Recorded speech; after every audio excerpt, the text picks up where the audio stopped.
mute myself now. Thanks, Brian. So I'll hand it off. I'm going to start recording to make sure that we can share this out with any of the questions and discussion can be shared out as well. And then I see both Alyssa and Shannon, and I wasn't sure if anyone else you wanted to have introduce yourselves. And then Alyssa, you have this capability to share if you would like. Great, yeah. I'm Alyssa Chatterjee. I'm the Early Learning Policy Advisor in the Governor's Office. And I've been helping lead the conversations on summer camps and overnight camps and developing guidance for those. Shannon, did you want to introduce yourself? Hi, all. I'm Shannon Singleton. I'm the Housing Policy Advisor in the Governor's Office, and have known a number of you from my prior work, but got pulled into this conversation from our ongoing work with Housing Oregon. I'm so happy that we can have this conversation and help support you all in thinking through your summer programming. So if it's helpful for folks, I'm happy to share the existing summer camp guidance that is out. This is just for day camp activities right now, but we are working with the health authority currently to determine whether we can have overnight camps open as well. So that's hopefully within the next week and a half, we should know whether overnight camps will be allowed to operate this summer, and if so, what the guidance would be. We just held a stakeholder input session yesterday, so we're in the process of taking that feedback and making some revisions. But I'm happy to sort of quickly walk folks through the summer camp guidance that's out there, and then take questions unless Bethany or Brian, you'd like to start somewhere else. I think that's a great place to start. And we can, feel free to put in the chat box if we're not addressing what you're thinking, but our thought was that many of you have youth on site in your facilities. And so this camp guidance would be if you wanted to do organized activities with youth or provide any support, like direct support services. And so I think that's a good place to start. I'm assuming that some of you would need to use this guidance for kind of the structured activities you might want to plan, but then please let's ask other questions around what isn't addressed yet as far as having access to like playground facilities that might be on site, some of those other questions that I know won't come up in the day camp guidance. This is Brian. Bethany, Alyssa, do you want to let folks know, would you prefer they hold off questions till you're done, Alyssa, or are you okay with people asking questions at any time? Yeah, if folks want to just drop them in the chat, I don't know, Bethany, if you can help kind of track those. I'll do a very quick overview of kind of our process and guidance, but do want to leave most of the time for discussion and clarifying questions. So I'll be very, very fast. And I'm going to kick you off screen sharing, Bethany. So on May 15th, we announced guidance for school-age summertime day camps. So right now, this means a camp is any formal grouping of children for a defined period of daytime hours outside of licensed childcare or formal summer education activities through school. So what we tried to do when we developed these was make sure we're aligning childcare, summer school, and summer camp guidance. So there's some variation, but the kind of core tenets of stable group sizes and other things I'm going to walk through are the same across all sets of those guidance, and I'm happy to go through those as well. So a core element that's in summer camp and summer school, there's a version of this in childcare, is this communicable disease management plan. So this should include how the program would sort of work with the local public health authority to notify them of any confirmed cases, protocols for screening staff and campers or children, protocols to restrict from camp anybody who is ill or who has been exposed, and how a program would shut down if there was an outbreak. This also includes some information that's helpful for contact tracing in particular. So you can see there's a lot of information about child name, the adults that they're with, anybody who's interacting with children. And then here, this is the same across childcare, summer camp, and summer school. This restricting campers or staff who've been exposed, communicating advice, reporting with local public health authorities. In here, in this general section, it really mostly goes over kind of general hygiene, keeping children home or staff home if they think they've been exposed or have had symptoms, using hand sanitizer, but washing your hands if serving, eating, or preparing food. There is some face mask guidance that slightly differs from the general public face mask guidance. And this, again, is the same across summer school and childcare. Screening for symptoms is also the same. So checking for fevers of 100.4 degrees Fahrenheit, some symptoms to look for. The core pieces of this are the physical distancing and stable groups of 10. So across childcare, summer camp, and summer school, programs are limited to a maximum stable group of 10 or fewer children. This does not include the adults or counselors who are working with those children. For childcare, so if we're thinking about particularly 0 to 5 or 0 to 8-year-olds, we know that physical distancing is not likely to be maintained. And so the cohorts are especially important in those areas. But to the extent possible, the goal is to maintain physical distancing between your stable cohort of 10 and keeping these stable cohorts from interacting with other groups of children. This should also be similar with staff. So to the extent possible, limiting the number of staff that interact with each group. So ideally, you'd have the same 1 or 2 staff people with the same group of kids all day, every day. Recognizing that when we're thinking about some programs that might run a before and after care in addition to sort of daytime programming, that might not be possible just from the hours being provided. Activities should support physical distancing, so moving away from large group activities, not requiring close physical contact, restricting non-essential visitors and volunteers, intensifying cleaning practices and disinfection, ideally with field trips or transportation if they need to be conducted, not traveling with anyone else outside their stable group. This is similar with the transportation guidance, so 3 feet of physical distancing between people, whether in vans or buses, food service requirements, and then in this miscellaneous portion, it gets into swimming in lakes, swimming pools are currently closed, talking about high-risk employees and children, and then some signage. So that's a really quick overview of sort of what we've put out so far. But I would happy to jump into any of these sections more deeply and would love to try to answer questions and see what folks are hoping to get guidance on, particularly in housing sites. We did have one question I wanted to confirm on if they were required to report day camps anywhere or communicate that they are implementing something. So I took a stab that what I have heard is there's no one managing day camps. So unless it is childcare, there would be no need to submit to anyone. So there was a recent development yesterday. Great. And we're still unpacking this. So I am first going to own, I am not a summer camp expert. I'm the early learning policy advisor.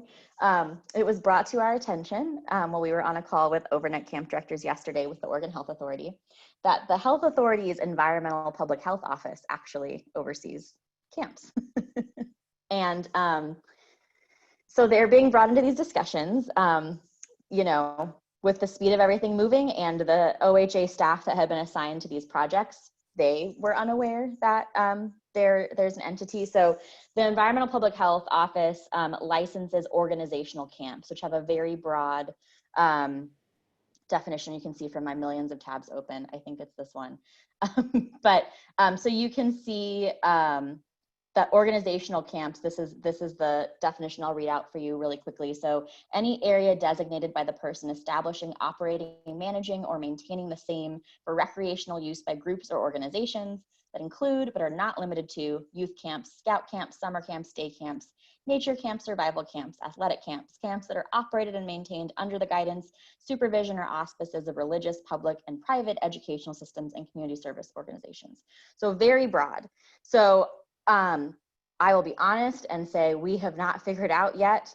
I have not talked to anybody at the Environmental Public Health Office yet. They just received the draft guidance this morning. So there will be more direction to come on whether programs need to be licensed or registered in some way with the Environmental Public Health Office if you're not already. So I will definitely get back to you guys on that answer as I learn more.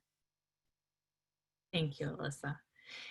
We did have another question from Patricia that's related to providing support for families and not strictly youth. And Yeah. so if you're connecting and providing supports for families, she was asking about ideas, but like what is an acceptable amount of contact or support that you would have to provide it without documenting, or what would be required to document? That's a great question. So we can look at the summer school guidance and the guidance that the Department of Education in particular has put out around food services, since they've been providing a lot of nutritional support through the school year, and some are planning to do so through the summer. So I'm happy to work with ODE on that and see if we can kind of work with the health authority to modify that for broader supports for families. I will say, generally speaking, as somebody who's not with the Oregon Health Authority, physical distancing continues to be sort of that minimum requirement and most effective way to stop the spread of the virus, alongside good personal hygiene, and then face masks when possible. So I think looking at the nutritional guidance will help us in trying to determine where physical distancing can or cannot be maintained in some of those services. Again, when we think about childcare, we know that physical distancing really can't be maintained. So if we're not able to maintain distancing, that's a conversation we could continue to have with the health authority on what program operation could look like if providing direct services to families. And I think it would be that kind of conversation of what are some ideas that families can do on their own is exactly the kind of conversation I think you all can be having together around shared learning. I see somebody, Liz, it looks like, just dropped in the delivery of activity boxes. And so the what are some ideas that you might provide families, I think is something that would be helpful for you all to kind of share what you're planning or what you're thinking of doing.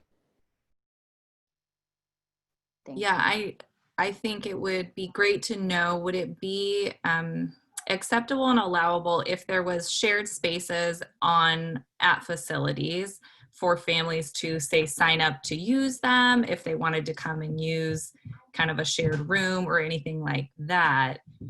Would that be possible at like a family level for people to use if there wasn't going to be direct services or organized activities by people?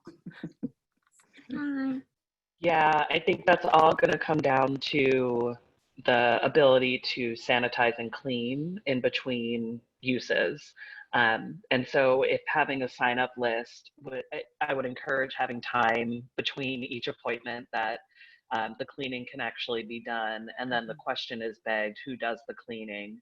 And I think that probably looks different at different properties. But that's something I think with any common area outside of this conversation of activities for youth for summer is a question that comes up in multifamily housing regardless. How do we keep the laundry room accessible and clean for everybody? And so I would say it's the same kinds of considerations for any sort of shared spaces for these purposes.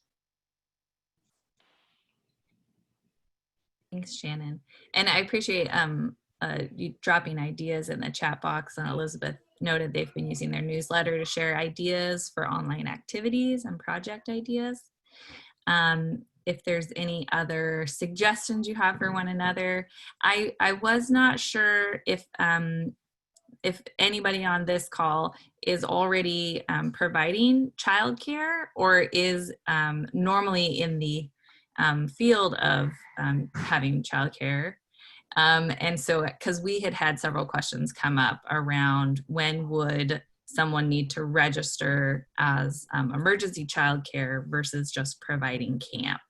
So for other personal reasons, are we able to kind of revisit that on if people are going to provide services, what is there a threshold or guidance you can give on needing to apply for emergency childcare versus qualifying as a camp? Yes, and Brett, feel free to jump in if you feel like it. So this is very gray. So there's a couple of different types of programming when it comes to kind of what we're thinking about this summer. So summer camp is sort of this definition you see here, sort of any program that's for a defined period of hours and time.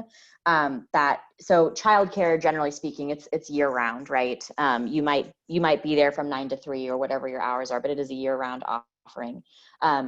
Summer school is being held through schools. So when we're talking about summer camps, we're talking about this sort of separate subset of programs that serve youth. I will say, in terms of this summer and camps right now, the guidance is for school age children. So if programs we're planning to serve kids under the age of 5, we're working with the health authority to see if that's feasible or if really camps need to be restricted to school age children. When it comes to childcare, there's sort of 2 definitions. So there's recorded programs. So these are programs where children are sort of able to come and go. They're not necessarily there every day, and parents aren't expecting staff to sort of take over that adult or authority role.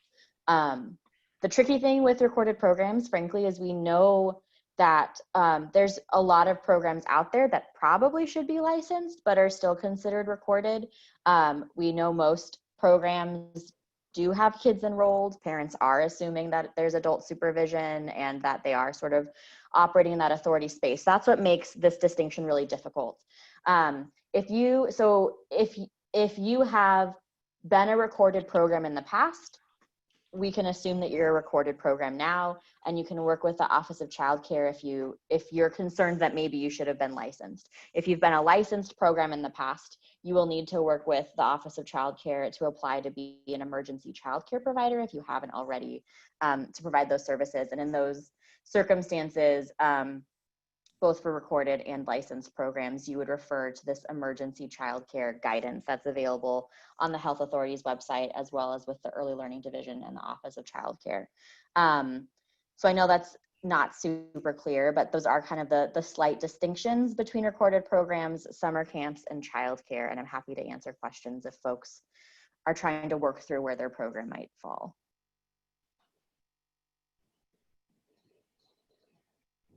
Thanks for clarifying, Alyssa, as much as possible. There's questions on meals being served. So you mentioned meals and who is actually serving meals and how those will be accessible. So I appreciate people putting in what you know of as far as in Lane County and David Douglas and Reynolds High School or Reynolds School District serving meals.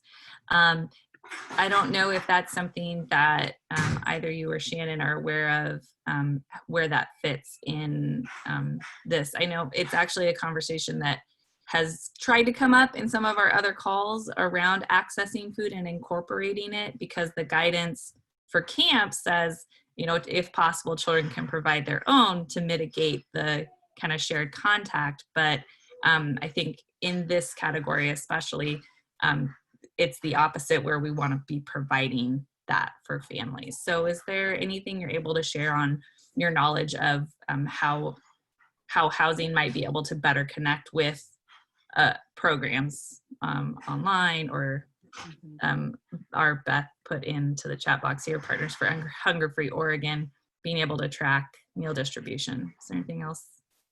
Yeah, I don't know, Shannon, if you have anything on the housing I don't. side. I think the resources, the Summer Food Oregon resource that I think that's Elizabeth put in is a great way to start.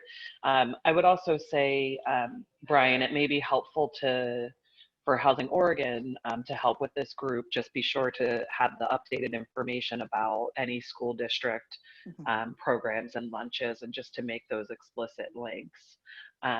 I don't know of a centralized place that has a list of all the different food options, but I will check with Rosa in our office, who is working more on the food security piece.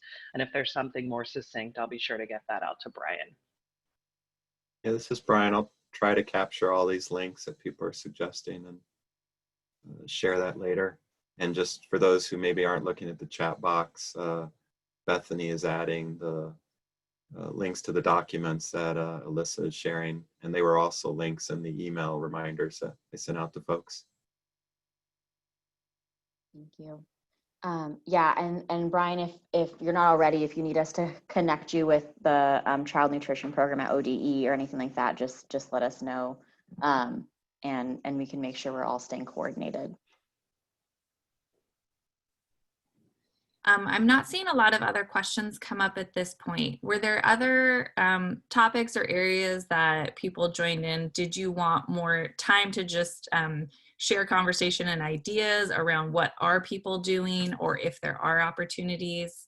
Because I think there's clearly a wealth of knowledge here and still uncertainty, but how can we help give some ideas or examples to help address anything that people had questions on coming in? And feel free to unmute yourself. I will share just as well that it's helpful to know and understand barriers that people have to implementing these types of guidelines. And an example I'll give you that I've heard from a number of affordable housing developers is the access to cleaning supplies to actually do this level of cleaning that is far above what normally would be happening. And so I think if there's specific barriers, not that we're going to have the immediate solutions, but it's helpful to know so that we continue to advocate for folks to get access to what they need for this to function well on the ground and continue to serve and support our families.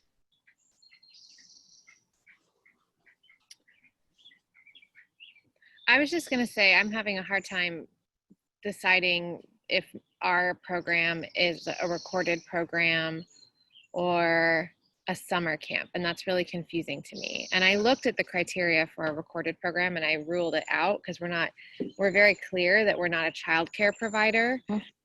That is not our role at all. And we've been doing our camp for years and have never been a recorded program. So I'm just going to assume that we're a camp. Yeah, I think that's, especially if you're just operating during certain times of the year, for example, I think that's a totally safe assumption. Okay, great. And our program is only an hour and a half, one day a week. Yeah. So not a recorded program. Right. Yep. Thank you. Yeah. And I was just going to add to other folks that are maybe housing providers and kind of trying to figure out what they want to do. We're doing an hour and a half camp one day a week, and then we're doing activity boxes that match the camp. So kids will get an activity box and they'll bring it to camp, and then they'll do what's in the activity box together, and then also social distancing activities like yoga or something like that in stable groups. Just saying, in case anyone wanted any ideas. And I think this is a good format if others maybe want to suggest what do they typically do, and maybe just describe like Liz just did, and we can work through troubleshoot where, like Shannon said, what might be some of the barriers to meeting these guidelines, or we can all help each other think through how to make sure what you've traditionally done needs to be adjusted or to meet these guidelines. Yeah, so this is Beth, and as far as activities over the summer, basically every week we're going to be releasing on our website a project that is the 50 State Network project with Georgia has taken the lead on the project, but there will be 150 activities, all free, both in English and in Spanish. So we have a couple of webinars coming up, and then these resources that are just available for people to use. So That's a really good resource. Thanks for sharing. I was going to throw in a couple of the questions that came in while people were registering. So one was around wearing face masks. So if people are going to be facilitating anything, should camp participants be required to wear masks? And would it be the provider that was also providing the masks for kids? So the summer camp guidance does not require masks for children. They may wear them, so especially if a parent would like them to, as long as they're under close adult supervision, shouldn't wear one if they have a disability or a medical condition that makes it difficult to breathe, if they can't move it independently, or obviously while they're sleeping. Staff may wear face coverings where it would not be required, but at the same time, what we've said for summer camps at least is that programs can be more restrictive than the guidance, they just can't be less restrictive. So if a program wants to require that staff wear face coverings, that would be fine, but it would not be a requirement for all programs. That would be a local program choice.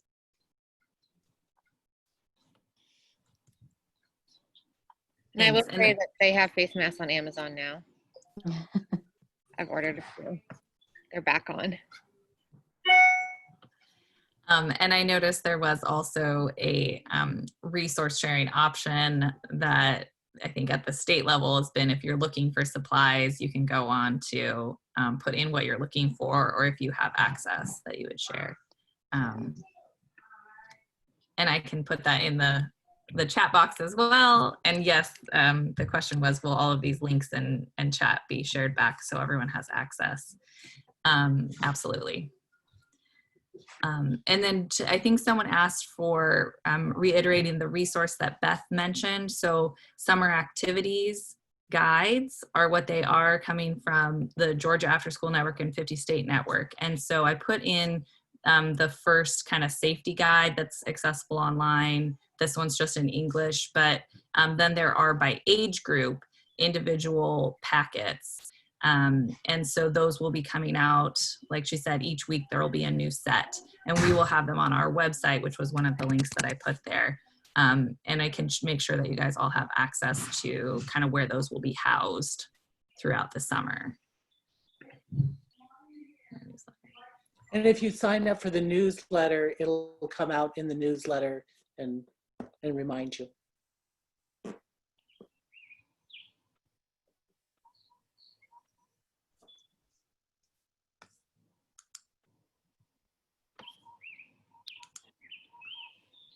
Do others want to share what they were planning to do this summer, or that you've typically done in the past? My sense is, from conversations I've had, most of the program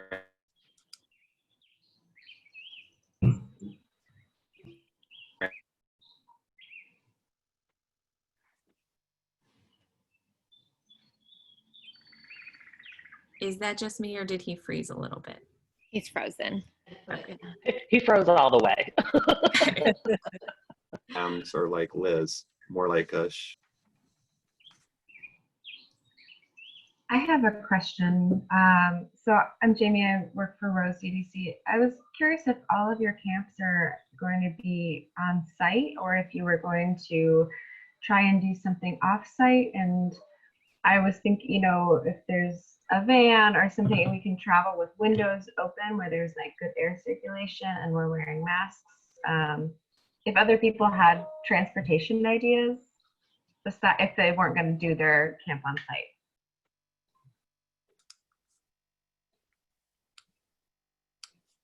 Yes, please share ideas you've had. I think this would fall in the category of expanding on some of the guidance that's provided, being able to clarify that it was the expectation that you would have people 3 feet apart in vehicles, and you would only travel with a stable group, so no more than the 10 kids in any one vehicle. And I see up in the chat box that someone said that they normally do kind of field trips or sites, and they are not planning to do that, I think, with transportation being such an issue. Has anyone thought through or figured out how they might try? And Alyssa, this might be a question to you as well. Did we come up with the answer that if they're in, say, like a 15 passenger van and would be closer than 3 feet apart, but there's only 10 of them, if they were wearing masks, is that adequate, or would that not be adequate? Yeah, so far, the current transportation guidance is that 3 feet of physical distance has to be maintained regardless of the use of face covering. So I know for 15 passenger vans, that means you can't fit all of your kids, but that's the current guidance as of right now. We're thinking about going on some walking field trips, but even that feels a little crazy because having kids be 6 feet apart, and then that would be a really long line and really hard to keep track of kids. So we're kind of just assuming that field trips are out this summer, unfortunately. Hopefully we can make up for it next summer.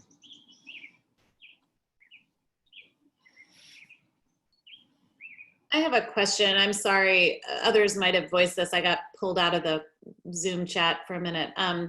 But we do a program, I think, similar to what several have talked about, where it's school lunches and then a couple hours of activity. It's more like a summer camp. But has anyone given any thought to how they would select or choose 10 children? I mean, we have a lot. We have, some of our buildings have, upwards of 100 children, and typically kids would come and go. Some come one day, some come another. We do have a rough limit in terms of staffing availability, but has anyone given any thought to how you would control those numbers at 10?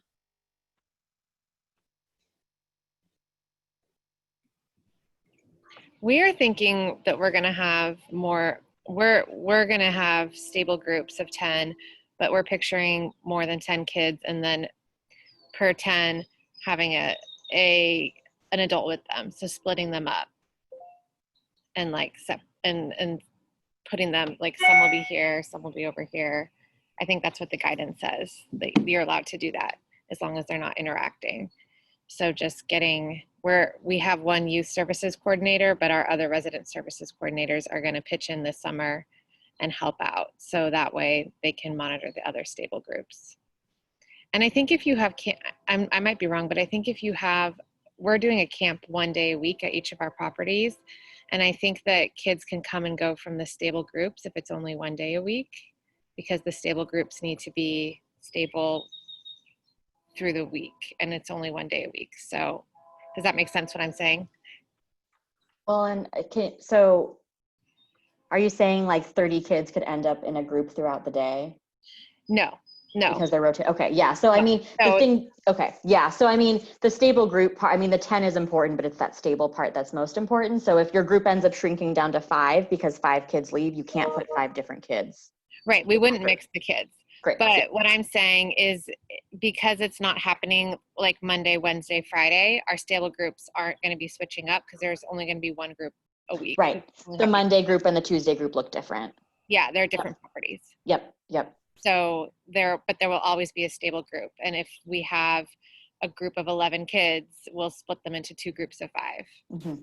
That's kind of what we're thinking. And we're calling around and seeing who is going to be coming. And then that way we know how many adults to put on site to monitor the stable groups. It's a lot of work. Leah, I think that we can borrow some suggestions from meal programs and some of the shelter programs. That is it staggered days? Is it staggered times? Just what are the options that are feasible? And I know that's really hard, and particularly, like you're saying, having 100+ kids at one facility and not necessarily having the staff to have those 10 different groups of cohorts. So I think, if there's particular needs, again, if that's the barrier, it's helpful to know and then start to think about what solutions would be helpful for you all to implement something equitably, because choosing which kids get to participate or not is not really a fair task for you all on the ground, and particularly the folks at that are doing the resident services. And the idea here in the chat box doing, thinking of doing 30-minute increments. So doing very short sessions for kids. And I guess that leads to the question. It sounds like Liz is calling out to participants, to families, to see if they are, is that possible for people? Do you have the capacity to make those kind of calls and ask families, will you be able to participate this week? Or is that, to Shannon's question, a barrier of even having the time to reach out and understand who is going to be accessing each week or whenever you are able to provide services? Yeah, and we also have a core group of kids that are always coming to our program, and we kind of, there's just like a little cohort. And so we know, I feel like it's a little different because we know who comes. I can't imagine having 100 kids and then having to figure out that who's all going to come. That sounds really hard, but yeah, but we also are worried about more kids wanting to come than we anticipated, and then we will have a problem because we only have so many adults that can help. And just another follow-up question, if we're talking about doing multiple, 30-minute increments and things like that, I mean, has there been thought to, does that put staff in more jeopardy if they are, seeing the turnover of that many children per day or a different group every day of the week? I mean, has OSHA talked at all about, has there been guidelines around that? I can speak to the summer camp discussions and the conversations we're having about overnight camp. So yes, I mean, the more sessions you have, the greater the risk that particularly staff it will accelerate the risk of the spread of the disease, both to the staff, and then especially since we know a lot of folks are asymptomatic in the beginning, it can put children at risk too. So while we're not prohibiting multiple sessions, it's an increased risk.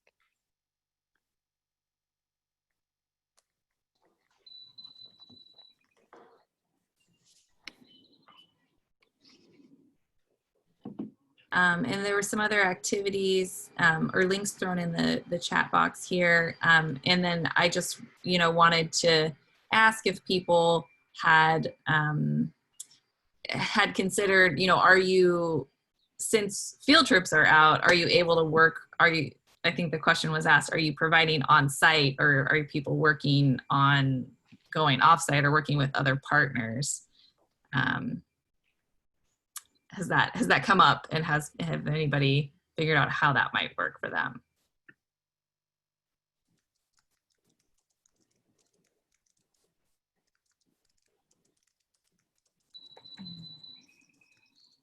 And Remy's working on virtual camp. Did you want to share about that at all? I think that sounds like a good option for people to consider. Hi, yeah, I'm Remy. I'm sorry for tagging in late, but we have been I work with LearnLinks at Human Solutions, and since we cannot come in person for medical reasons or whatnot, we have been working on virtual summer camp. There is like Google Classroom, things like that, where teachers have already been using and students already have emails for. So we have been trying to like upload videos, having conferences at like times where kids will chime in. We drop off like activity boxes. That's good for the 2 weeks. Like our activities for the summer is going to be STEM and science. So we have a cooking show that will be on Fridays that will show kids about measurements and how physics and raising bread and letting it, things like that, where kids can be active in it. We have hip hop class on Wednesdays where the kids can learn hip hop. Parents teach, families can be in their, houses and learn hip hop. And then we have the science STEM where kids will be making solar systems. Coordinators will be working on solar systems as a whole classroom. And then we'll have like activities where if it's not the hours of camp, kids can still log into the summer camp and do different activities. read 3D books where it comes to life for them, watch different videos that we have up there, and just different activities for them. We have an education app where kids can learn to do math and do different things while they're over in the summer.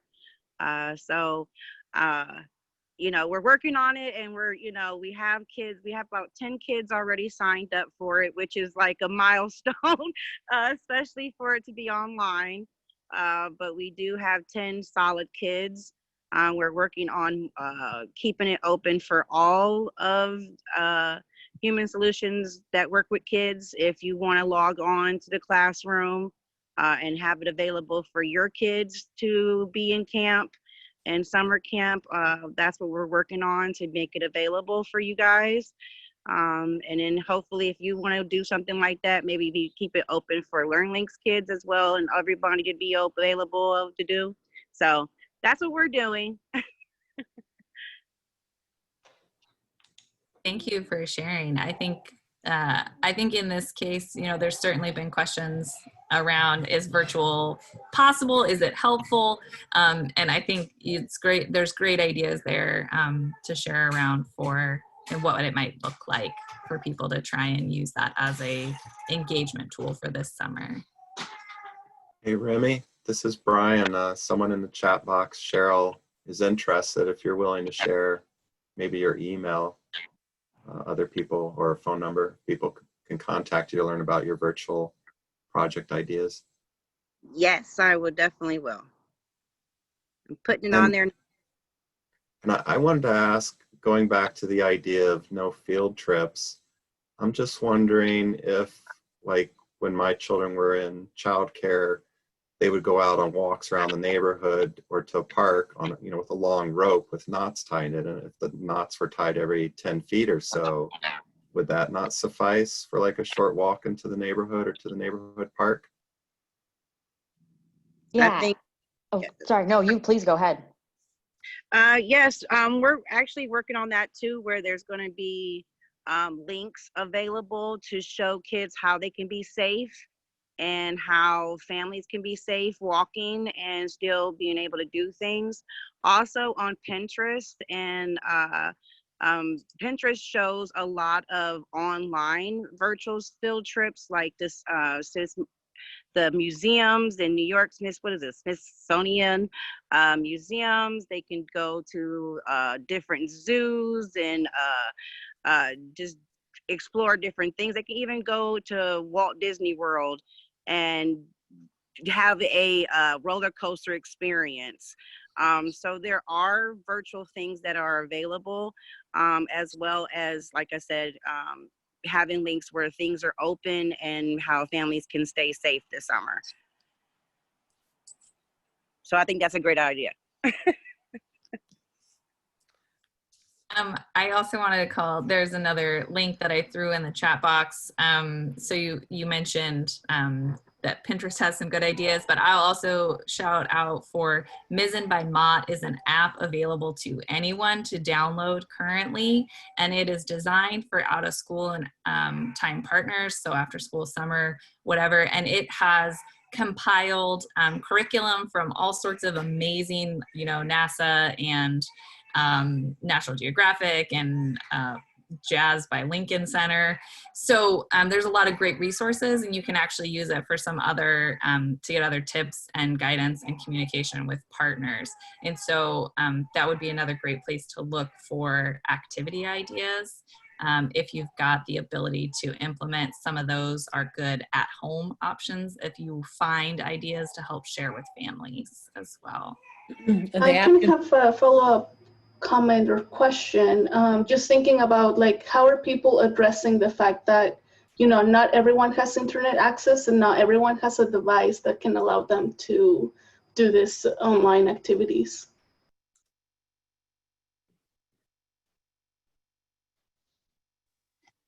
Hi, this is Anabel with FHDC. We obviously work with a population that is very mixed as far as internet access and tends to have very low, besides maybe on the phone. internet service. And one of the things that we are doing is with Girl Scouts, we normally have a partnership with them for a summer program in 4 different sites. However, early in the pandemic, they made the decision that they weren't going to do anything in person. So they're either shooting for doing something virtually or paper packets. And the paper packets is going to be the route for those that are not able to at least connect online. Obviously, the downside on that is that you kind of lose out on some of those connections. But sometimes that's, I mean, we're kind of opting for at least what is doable, and to try to at least reach the most children possible as well in giving them activities to do. Otherwise, we did have a partnership with the school. We do have a partnership with the school district here in Woodburn. And with that, we're kind of waiting on them. Obviously, they provide the meals during the summer. We're kind of waiting to see what happens with the school district there. The only reason we've considered potentially making plans for opening our community center for children is, again, for those that do not have internet access and cannot maybe participate in different activities or need help because their parents don't have that, are not technologically savvy and are able to connect them. So those, if anything, I think we open up and try to make a plan would be for those children versus everyone in general.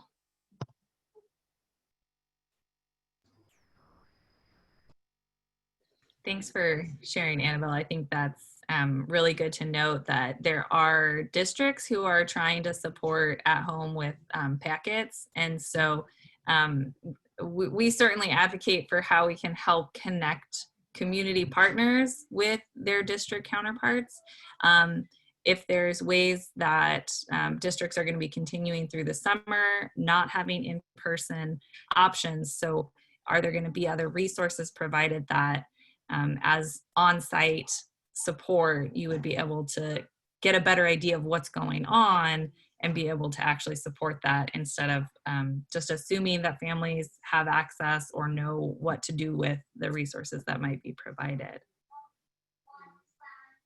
This is Brian. I'm just wondering, following up on Ana Mesa's question, I recall it seems like some school districts were also providing hotspots for students who didn't have internet access during the last 2 months. I mean, I'm just wondering if, you know, you could reach out to your local school district and ask if during the summer, if you can use any of their boosters, Wi-Fi boosters, hotspots. I don't know the technology, but I mean, I heard of some school districts that drove their school buses around to different sites so that, you know, groups of students could pick up a signal. So I don't know, that might be a possibility to explore with your school before the staff leave later in June for the summer. This is Anabel again. I don't think, I mean, Wi-Fi in itself and service isn't, I don't think, the biggest issue for some of, at least our families. There are services that are providing free internet service for families that are needing it. I think, at least in our case, one of the biggest challenges is that we have families and parents that don't have that knowledge to be able to connect or work the devices, unless there's a child who is older, middle school, high school, that can connect the younger ones and assist with that.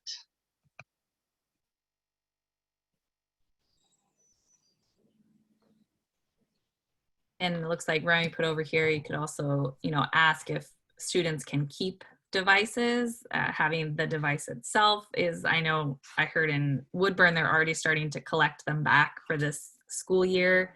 And so that the conversation, if you can keep that device to have access, and then partnering with either the school district. I would also advocate for library partners. I know that libraries are, thank you, yes, our library is able to help, is put in the chat box here. So what is their role as they are not open yet, but if they are going to be opening, and if they will be able to share in some of that support, either Wi-Fi or looks like Cheryl put in like a bookmobile option.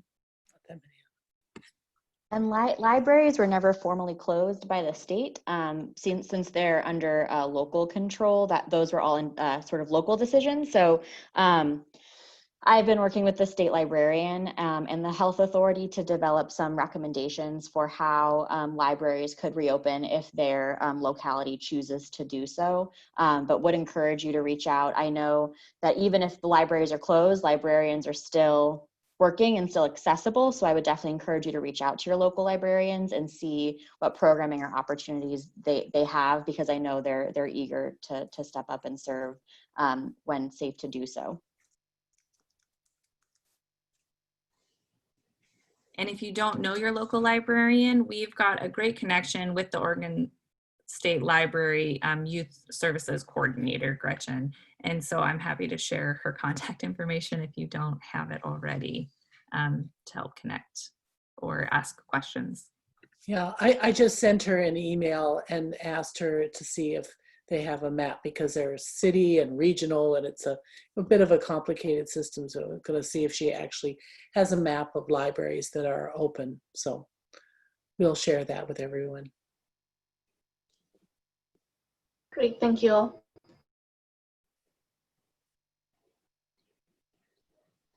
Sorry, and it was Greta. I think I said Gretchen from another call later.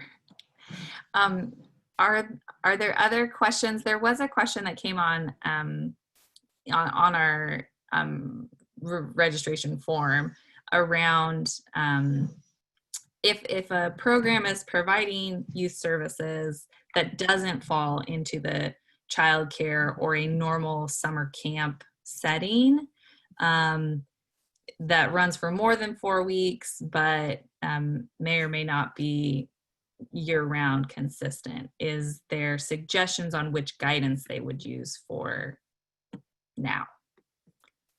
If you're operating, if you're offering programming, whether that's activities, meals, both, to children, I would say, particularly if you're serving school-age kids, that referring to the summer camp guidance would be sufficient. Again, we did work really hard to try to align childcare, summer camp, and summer school guidance so that those core elements are the same.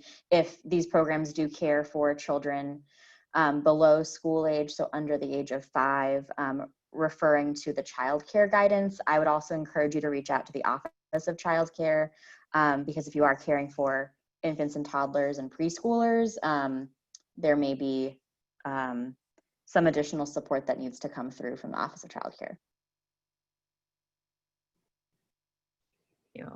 And then just a question noting on timeline is, I know the guidance is currently for the duration of time.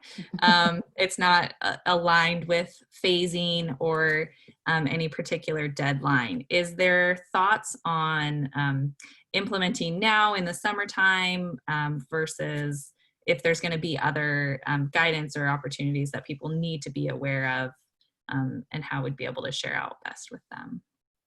Yeah, we're continuing to work with the health authority on whether any guidance will be adjusted for phases. If so, that would likely focus more on kind of service sectors, so like restaurants or retail, more than it would be for some of these caring settings like camps and childcare. But we're continuing to work with the health authority on that. So while this guidance is for the foreseeable, that doesn't mean that there may not be new guidance for the fall. We're really trying to take a science-based, data-driven approach and continuing to work together to evaluate. So I think our office will continue to work with Oregon Ask to help pull stakeholders together and distribute information as it becomes available. If there's future opportunities for input, if we do determine that we're able to make adjustments, we'll continue to work with Oregon Ask to help bring folks together there as well. Thank you. And then just probably some clarifying statements I'd love to get on recording to share with others. I think some big takeaways that we would say is if people are offering any sort of services, that it would certainly be the necessity to have documented who is participating and have that communicable disease understanding of what it is you're agreeing to gather, and then a plan for if anything were to happen.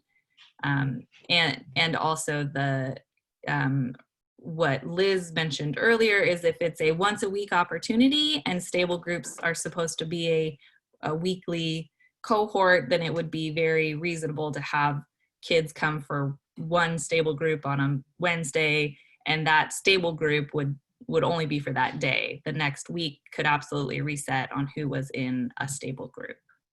Yes, if they're sort of true like 1-day camps, then it's about having a stable cohort for that day, understanding that the next day would be a completely separate stable group. And again, just noting potential risks there. The more kids you have within a space and exposing the staff in a period of time, the higher the risk of transmission. Thank you. And are there other questions from participants, either for our fantastic representatives from the governor's office or for your peers on ideas and suggestions that we might want to make sure get shared out? I do have a question. This is Patricia with Reach CDC. I was just curious, for those who are providing activity boxes or bags, how often are you doing them? So just a little bit of a backstory. We typically hire an intern every year, and we facilitate a summer program June through August, without families having to pre-register or pre-sign up. Every given day, we never know who's coming. And so we will not be doing that this year. And so I was trying to figure out a way to still provide support to folks, but wondering how often. We're typically used to a daily thing, but we won't have the capacity. And then my secondary question is, for those who are providing the boxes or bags, how are you putting them together? Are you utilizing volunteers? Like, I'm one person, I do have a team, but I'm just curious how they are being assembled. So kind of a two-part question. So across the state, we're seeing it look very different in different locations. But it's usually once a week, and it's usually tied also with the food boxes that have been going out. So out in Umatilla, it's like the cafeteria of the school. Down in Curry County, the school librarian and team go out in a school bus and deliver. So it just depends on the location. But it's usually once a week, sort of, you build it. And Woodburn was going to do online and has chosen not to, and they'll only be doing packets. So that's just in the last couple of days, the things that we've heard. For LearnLinks, we're just doing every 2 weeks. And it's up to the coordinators of what sites that we are, the kids are at. So if we're at this one site, then we will put the things together. So we're just breaking up the things to do every 2 weeks. And then I think of food, we're working with the food bank, but it's going to be more for the cooking show. So it can cut down on what's coming besides getting the free lunch. So that's going to come out, I believe, every week, because it's fresh foods. But other than that, then we're just doing every 2 weeks. Dropping off at the kid's house.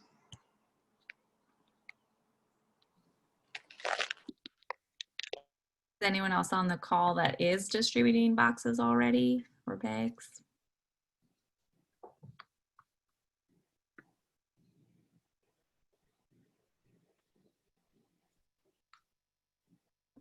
And so then how sorry, I was going to say, this is Deborah from Devon Northwest. We have one property that has always been sort of the site of our summer lunch program, and so we serve like the folks at our property, but also any surrounding kids that want to come. So we usually have like an hour activity after they do the lunch program. Since the shutdown of the schools, we've been delivering lunches to that property. They bring them to us already bagged in coolers, and then we just go around and distribute it to everyone that signed up, which is basically everyone with kids. We were doing it for the public at large, but it just was not appropriate to be bringing the public to our property, to all of our folks. So we're just doing that at the one property right now. We're a very small team, and it's been working out. So now we're just trying to figure out how to modify our activity program for the summer. And the other something similar with the lunch distribution. But instead of like handing it out to each kid individually or each family, we leave it in a common area so people can come pick it up themselves.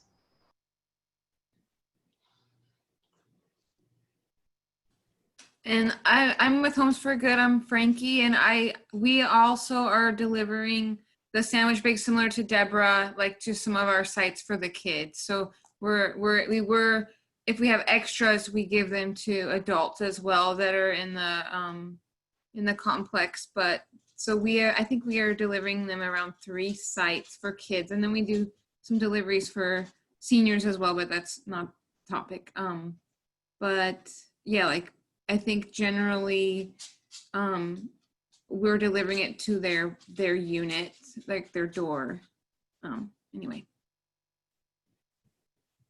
And then I had the question, so how are these being assembled? Like, I'm just curious. I'm resident services coordinator. I have 54 units and half of them have youth. How are you all getting them distributed? We have the school district packing up everything, and they bring us they finally started using nice thick bags because they pack both lunch and the next day's breakfast in there. So the milks were kind of getting to be a problem, but so they pack it for us. I meet the truck, they deliver, and we switch out coolers every day. So they drop off coolers, I take them with me home every night, and then we switch out for new coolers. And then I just go around with my wheeled cooler and drop them off at everybody's door. So I guess we're kind of lucky like that somebody else is packing them. So Deborah, are they going to continue this after school is closed? So I think we're starting next week there, and I do need to get just a little bit of clarity. Starting next week on Tuesdays and Fridays, they want to provide a hot meal. So that's going to be interesting because we have to take the hot part out of that special cooler, and we're going to have to put it ourselves in each bag. So that is going to increase the amount of time. We're still hoping one person can still do it. We may have to do 2 people. At one point I heard that they might, I don't know, I've heard some different things that they're experimenting with, things like pass out the cold stuff with the hot stuff, and then we only have to deliver a couple times a week. But for now, I think we're still doing the same delivery every day. Tuesday and Friday, we'll add a hot lunch element. Well, Deborah, I'm really happy that you have that support. And awesome that the school district I didn't realize we were that lucky, so thank you for pointing out that we are lucky. Yeah, here in Portland, like, I don't know how to word it. We're just separate entities. Like PPS might provide lunches and stuff for the kids. However, me as a coordinator working in housing, like we do work together, but in terms of activities, I don't foresee. Yeah.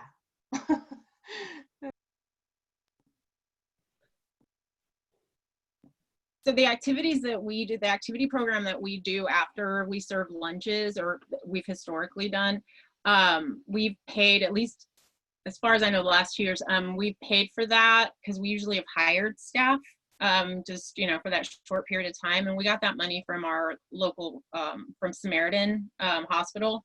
So they would give us grant money to do that, which was great. And so our issue now is we're not sure that we want to hire, because we've been hiring residents in the past. We try to keep the money amongst the folks we serve, and sort of the risk plan around now bringing residents in. And so we've kind of, we're trying to figure out how to do it just ourselves and not bring someone from the outside in, so that we don't have to deal with that extra level of risk, I guess. And so we're still fleshing it out.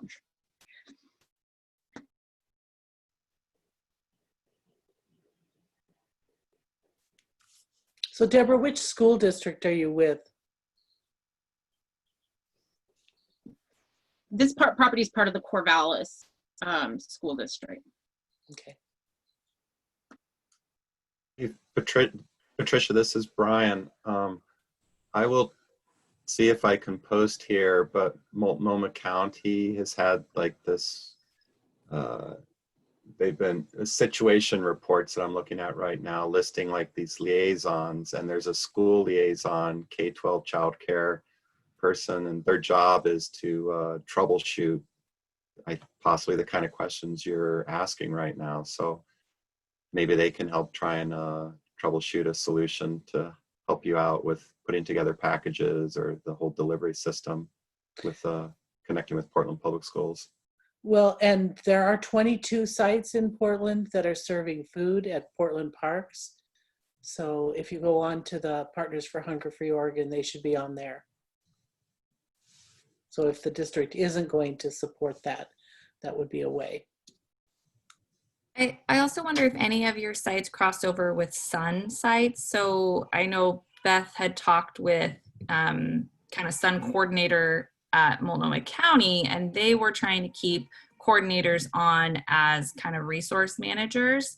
And so if they may not have the staff to organize, but they might be a good liaison with the district or the site to figure out if any of those, if that's possible, to include some activity and food distribution if any of your sites cross over. Sorry, I don't know, Patricia, well, if they do, if any of your sites would. We do have a Sun site close by. It's walking distance. I don't know how it all works, but several of the kids in our properties don't go to their quote unquote neighborhood school. So I don't know if they would then be able to be served. So it's right, it's all logistical. I just don't know if they can serve the kids who don't fall. I don't know. I'll have to check, but I appreciate the support. I wrote down connecting with PPS. Thank you, Brian, and potentially Sun coordinators. Mm-hmm.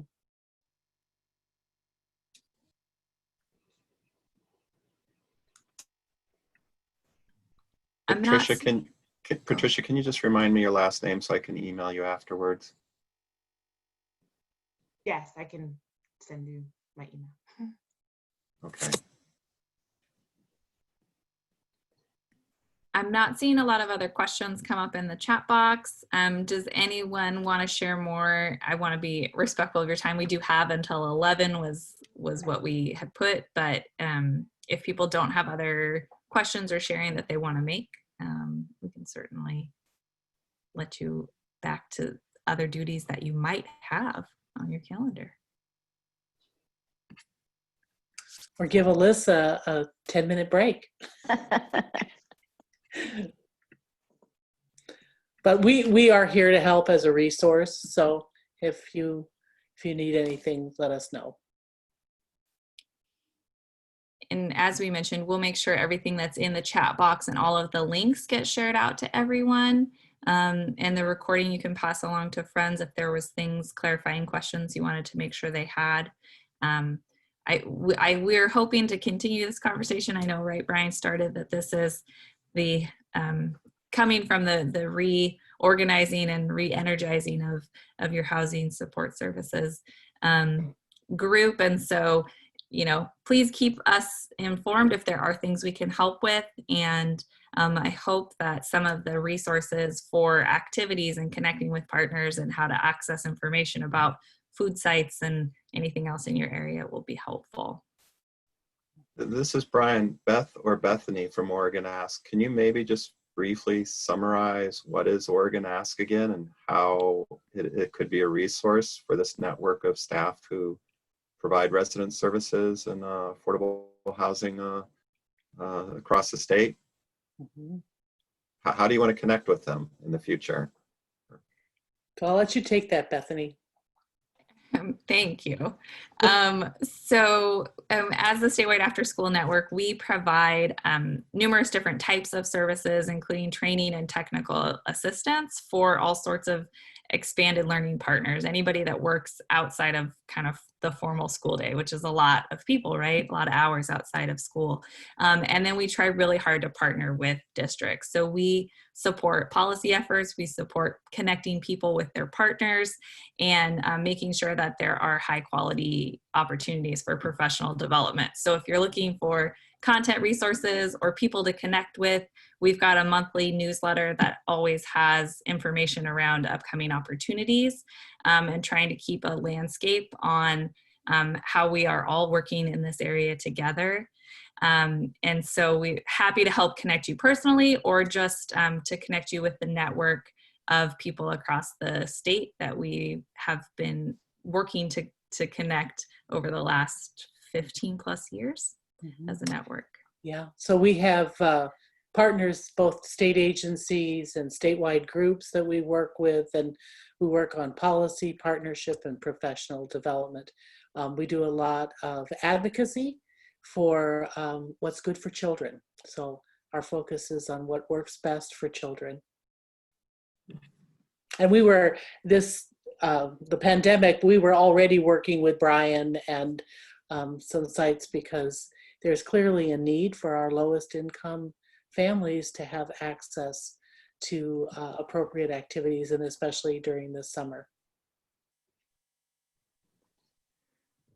So, and then I'll note that Alyssa gave a response to the question on playground use. And so there is current, guidance that public playgrounds are closed, but if it was a privately accessible, then there is guidance on being able to use between cohorts.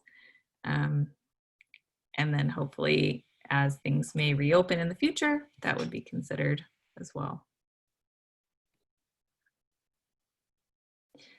So thanks everyone for being here. I'll go ahead and, unless anyone else raises their hand or unmutes, we'll say thanks for joining. Thank you so much for Alyssa and Shannon, and to answer questions, and peers that were able to share some of your experiences and resources and questions.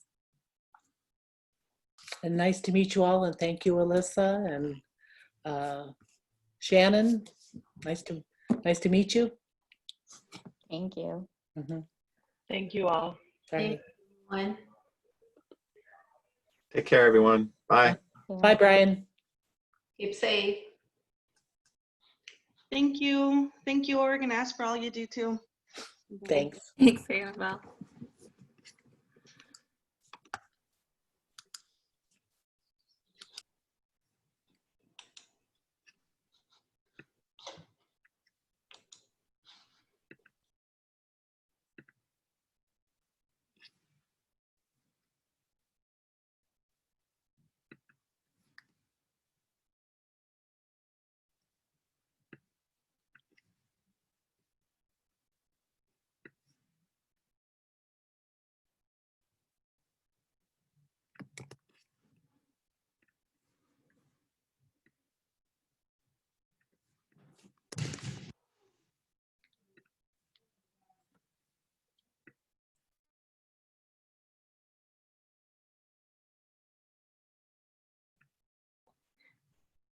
Did anyone that's still on have questions, or I will go ahead and end the meeting for us all?